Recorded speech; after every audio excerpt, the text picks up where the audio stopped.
Commission বলছে যে আলহামদুলিল্লাহ ভালো একটা নির্বাচন করার মতো পরিবেশ তৈরি হয়েছে।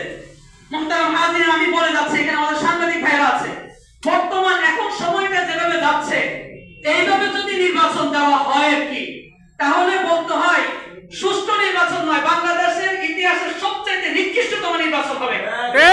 যেখানে আমরা দেখতে পাচ্ছি থাকতো সমস্ত দলের একটা সমন্বয় হবে, সেখানে নিজেরা কয়েক গ্রুপ হয়ে মারামারি করে হত্যাকাণ্ড পর্যন্ত চলছে।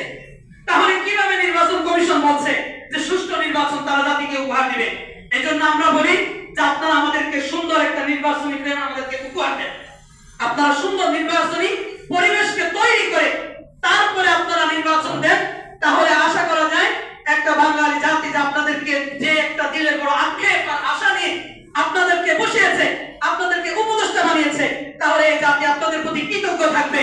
আর যদি আপনারা এই জাতির মনের আক্ষেপ আর আশাকে যদি আপনারা পূরণ না করতে পারেন, তাহলে ওই দিনের অপেক্ষা করেন যে আপনারা এই দেশে যেইভাবে আপনাদেরকে জাতি সম্মান দিয়েছে, একদিন জাতি আপনাদেরকে আবার অসম্মান করবে। এই জাতি মাথায় উঠাতেও জানে, আবার মুহূর্তের মধ্যে এই জাতি মাথা থেকে ফেলে দিতেও জানে। এই জন্য আপনারা এখন থেকে সাবধান হন, আপনারা